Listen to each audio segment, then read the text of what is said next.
मेरा नाम सरस्वती है। मैं किसान हूँ। मेरी एक बहुत ही सुंदर सी बेटी है जिसका नाम मैंने परी ही रखा है। परी करीब 4 साल की थी जब मेरे पति का देहांत हो गया था। मैं अकेले ही खेती करके उसका पालन पोषण करती थी। बहुत लोगों ने कहा कि मैं दूसरी शादी कर लूं, पर मैं अपने पति से बहुत प्यार करती थी। मैं दूसरी शादी नहीं कर सकती। मैंने दूसरी शादी करने की वजह अपनी बेटी पर ध्यान देना ज्यादा बेहतर समझा। मैं उसे एक अच्छी जिंदगी देना चाहती थी जहाँ उसे सारे ऐशो आराम मिले। मैं नहीं चाहती थी कि उसकी खूबसूरती खेतों में काम कर कर जल जाए। मैंने उसे बहुत लाड से पाला था। जहाँ तक संभव हुआ वहाँ तक मैंने उसे पढ़ाया भी। जैसे तैसे मेरी बेटी बड़ी हो रही थी वैसे वैसे उसकी खूबसूरती और भी बढ़ती जा रही थी। बहुत लोगों की गलत नजर उस पे पड़ने लगी। मुझे अब उसकी फिक्र होने लगी थी। मैं उसकी शादी करना चाहती थी, पर मैं उसकी शादी किसी किसान के घर में नहीं करना चाहती थी, बल्कि कैसे घर में करना चाहती थी जहाँ मेरी बेटी को सारी सुविधा मिले। क्योंकि मैंने अपने जीवन में बहुत उतार चढ़ाव देखे हैं। अगर कभी बाढ़ या सूखा पड़ जाए तो मैं और मेरे पति कई कई दिनों तक पानी पीकर अपना पेट भरते थे। इसलिए मैं अपनी बेटी को ये जिंदगी नहीं देना चाहती थी। मेरी बेटी का व्यवहार बहुत ही अच्छा था। व्यवहार में वह बिल्कुल अपने पापा पर गई थी। उसके पापा भी बहुत अच्छे थे। गांव में सबसे बनती थी, क्योंकि किसी की भी मदद करने से वे कभी पीछे नहीं हटते। मेरी बेटी बहुत बातूनी थी। उसे बातें करना बहुत पसंद था। उसके सामने अगर कोई रोता भी था तो वह उसे भी बातों से हंसा देती थी। एक दिन मेरे घर एक रिश्ता आया। मेरी बेटी के लिए लड़का अच्छा खासा कमा लेता था, पढ़ा लिखा और संस्कारी लड़का था। मैंने लड़के से पूछा कि तुम मेरी बेटी से शादी क्यों करना चाहते हो? हम तो तुम्हारे लेवल की भी नहीं हैं। हम बहुत गरीब हैं। लड़के ने कहा, आंटी जी, अमीर गरीब मैं नहीं मानता, बस इंसान का दिल साफ होना चाहिए। मैंने बहुत सुना है आपकी बेटी के बारे में। दिखने में बहुत खूबसूरत है, पर उसका व्यवहार और भी अच्छा है, इसलिए मैं उसे शादी करना चाहता हूँ। आप फिक्र मत कीजिए, मैं उसे दुनिया की तमाम खुशी दूंगा। पर मैं ये शादी से पीछे हट रही थी, क्योंकि लड़का हमारे गाँव से काफी दूर रहता था। मैंने सोचा मैंने अगर अपनी बेटी की शादी इतनी दूर कर दी तो फिर मैं उससे मिलने कैसे जाऊंगी। मेरी तो एक ही बेटी है जिससे मैं बहुत प्यार करती हूँ। फिर मैंने सोचा रिश्ता अच्छा है, मेरी बेटी यहाँ खुश रहेगी, मुझे तो बस उसकी खुशी ही चाहिए थी। मैंने रिश्ता पक्का कर दिया। शादी का सारा खर्च मेरा दामाद ने उठाया। शादी बहुत ही धूमधाम से हुई। आज मुझे खुशी भी थी तो दुख भी था। खुशी इस बात की कि मेरी बेटी अब हमेशा खुश रहेगी, और दुख इस बात का कि मेरी बेटी मुझसे दूर जा रही है। अब मुझे उससे मिलने के लिए तरसना पड़ेगा। मैं और मेरी बेटी के एक दूसरे को गले लगाकर मन भर कर रोए। मेरा दामाद बोला, रोइए मत माँ जी, मैं आपकी बेटी का बहुत ख्याल रखूंगा, आप फिक्र मत कीजिए। दामाद के मुंह से ये बात सुनकर मेरे कलेजे को ठंडक पहुंची।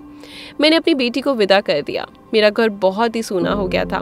मेरा घर अब मुझे ही काटने को दौड़ता था। मुझे अपनी बेटी की बहुत याद आती। उसकी बातें तो खास कर उसका आवाज सुनकर दिल खुश हो जाता था। उसकी नई नई शादी हुई थी, इसलिए मुझे उससे मिलने जाने में थोड़ी शर्म आती थी।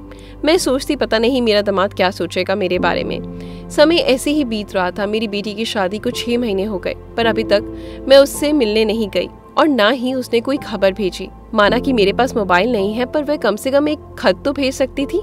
मैंने सोचा क्यों ना मैं जाकर मिलूं। एक दिन मैं उसके घर पहुंची। उसका घर बहुत बड़ा था। घर में नौकर चाकर भी थे। ये देखकर मुझे बहुत खुशी हुई। मैंने सोचा मेरी बेटी कितना खुश हो गई यहाँ पर। मैं घर के अंदर गई तो मुझे शर्म आने लगी, क्योंकि मेरे कपड़े पुराने थे और थोड़े फटे हुए भी थे। मुझसे अच्छे कपड़े तो घर के नौकरों ने पहन रखे थे। जब मैंने नौकरों को बताया कि मैं इस घर की मालकिन की माँ हूँ तो वे लोग मेरे को देखकर हंसने लगे। तब तक मेरा दामाद आ गया। वह मुझे एक कमरे में ले गया और बैठने को बोला। मैं बैठ गई। मेरा दामाद भी कमरे में एक सोफा पर बैठ गए और अपना फोन चलाने लगा। ना तो वह मुझसे पानी पूछा, ना ही मेरा हालचाल। मुझे बहुत अजीब लगा। थोड़ी देर बाद मैंने अपनी बेटी के बारे में उससे पूछा तो वह बोला कि परी मेरी मासी के घर गई हुई है, 2-3 दिन में आ जाएगी, आप 2-3 दिन बाद आ जाना। मैं उदास हो गई। फिर मैंने कहा, बेटा 1 गिलास पानी पिला दो। तो मेरा दामाद नौकरों के हाथ से 1 गिलास पानी भिजवाया और वो पता नहीं कहाँ चला गया। फिर मैं अपने घर लौट आई। करीब 1 हफ्ते बाद मैं फिर से अपनी बेटी के घर मिलने गई, पर आज फिर मेरे दामाद ने कहा कि वह उसकी नानी के घर गई है। आज फिर मुझे अपनी बेटी से मिलने बगैर आना पड़ा। पता नहीं क्यों मुझे ऐसा लग रहा था कि जब मेरी बेटी किसी तकलीफ में है। मैं करीब 1 हफ्ते बाद फिर अपनी बेटी के घर गई। आज भी मुझे खाली हाथ वापस आना पड़ा। अब मैं जब भी अपनी बेटी से मिलने जाती, मेरा दामाद कोई ना कोई बहाना बनाकर मुझे अपनी बेटी से नहीं मिलने देता। देखते देखते 8 महीना गुजर गया। मुझे अब यकीन हो गया कि मेरी बेटी उस घर में किसी तकलीफ में है। एक दिन मैं रात के अंधेरे में उसके घर में घुस गई। सब लोग सोए हुए थे। एक कर सारा कमरा खोलकर देख रही थी। मेरी आहट घर की एक नौकरानी को लग गई। मैं उससे बचते बचाते कमरे में चली गई। उस कमरे में बहुत अंधेरा था, पर उस कमरे में किसी की सिसकियों की आवाज़ें आ रही थी। मेरी आहट सुनकर वह रोने लगी और बोल रही थी कि मेरे पास मत आओ, मुझे छोड़ दो। यह आवाज़ मुझे जानी पहचानी सी लगी। मैं जैसे तैसे रूम की लाइट जलाई। सामने का मंजर देखकर मेरा कलेजा फट गया। सामने मेरी बेटी जंजीर में बंधी हुई थी। उसे देखकर कोई नहीं कह सकता था कि वो मेरी परी है। उसके शरीर पर बहुत सारे निशान, बाल बिखरे हुए, आंखों के नीचे काले दाग। वह मुझे देखकर फूट फूट कर रोने लगी। मैं दौड़कर उसे अपने सीने से लगा लिया। ऐसा लग रहा था जैसे मेरा कलेजा किसी ने काट कर रख दिया हो। मैंने उसका हाथ पैर खोले और उसे अपने साथ ले जाने के लिए खड़ा किया, पर मेरी बेटी इतनी कमजोर हो गई थी कि उसे खड़ा ही नहीं हुआ जा रहा था। मैं अपने सहारे उसे रूम से बाहर निकाली, पर रूम से बाहर मेरा दामाद खड़ा था। मुझे उस पर बहुत गुस्सा आया, पर मैं अपनी बेटी को अपने घर ले जाना चाहती थी, इसलिए मैं उससे कोई बहस नहीं करना चाहती थी। मैं उसे ले जाने लगी तो मेरे दामाद मेरे रास्ते में खड़ा हो गया। मैंने गुस्से से कहा, आज अगर कोई भी मेरे रास्ते में आया तो मैं उसे जान से मार दूंगी। मुझे आज कोई भी नहीं रोक सकता। मेरा दामाद मेरा गुस्सा देखकर मेरे रास्ते से हट गया। मैं अपनी बेटी को लेकर आ गई और सबसे पहले उसे अपने हाथों से खाना खिलाया और फिर मैंने अपनी बेटी का सर अपनी गोद में रखकर पूछा, परी बताओ मुझे क्या हुआ था तुम्हारे साथ। मेरी बेटी फूट फूट कर रोने लगी। मैंने कहा, रो मत, हिम्मत रखो, मैं सब ठीक कर दूंगी, पर उससे पहले मुझे बताओ कि तुम्हारे साथ हुआ क्या था वहां पर। मेरी बेटी ने जो बताया उसे सुनकर मैं दहल सी गई थी। मेरी बेटी ने कहा उसका पति रोज रात को उसे गैर मर्दों को सौंप देता है, उसके जरिए धंधा करवाता है। ये बात सुनकर मुझे बहुत गुस्सा आया। मैंने खुद पर काबू किया। मैं पुलिस के पास गई और अपना कंप्लेन लिखवाई। मेरे पति के एक दोस्त जो वकील थे, मैं उनके पास गई और उन्हें सारी बात बताई। वे हमारा केस लड़ने के लिए तैयार हो गए। मेरी बेटी से कुछ पूछताछ की और फिर उन्होंने मुझे तसल्ली दी कि वे मेरी बेटी को इंसाफ जरूर दिलाएंगे, और उन्होंने वही करके दिखाया। मेरी बेटी को इंसाफ तो मिल गया और मेरे दामाद को सजा भी दिलवाई। मेरी बेटी जो इतना बातूनी थी, अब वो बोलना भूल गई थी। वह बहुत कम बात करती थी, बस पूरे दिन घर में बैठकर रोती रहती। वे अपने आंसू मुझसे छुपाने की बहुत कोशिश करती। वो मुझसे कोई भी शिकायत नहीं करती, पर मुझे उसकी ये हालत देखी नहीं जाती। अब मुझे समझ में आया कि पैसा हर चीज़ नहीं होता। ये ऐशो आराम का क्या फ़ायदा जो मेरी बेटी की खुशियाँ ही छीन ली।